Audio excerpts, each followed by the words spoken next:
ಒಳ್ಳೆ ಕಾರ್ಯಕ್ಕೆ 108 ವಿಘ್ನಗಳು ಅಂತಾರಲ್ಲ, ಹಾಗೆ ಇಲ್ಲೊಂದು ವಿಘ್ನ ಬಂದಿತ್ತು. ಬಟ್ ಡಿ ಬಾಸ್ ಫ್ಯಾನ್ಸ್ ಹೇಗೆ ಅಂದರೆ, ಎಷ್ಟೇ ಎತ್ತರ ಇದ್ರು ಅದನ್ನು ಹತ್ತಿ ಆರಿಸಿ ಆಮೇಲೆ ಆ ಖುಷಿನ ಮತ್ತೆ ವಾಪಸ್ ತಂದರು.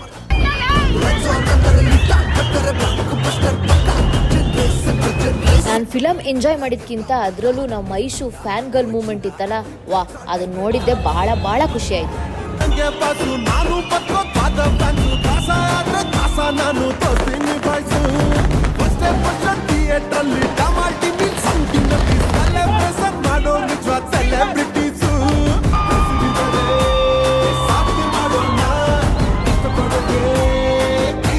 ಒಂದ್ ಮಾತು ಹೇಳ್ತೀನಿ, ಕಷ್ಟಪಟ್ಟು ಸಿನಿಮಾ ಮಾಡಿರ್ತಾರೆ, ಪೈರಸಿ ಮಾಡಬೇಡಿ, ಥಿಯೇಟರ್ಗೆ ಬಂದು ನಿಯತ್ತಾಗಿ ದುಡ್ಡು ಕೊಟ್ಟು ಸಿನಿಮಾ ನೋಡಿ.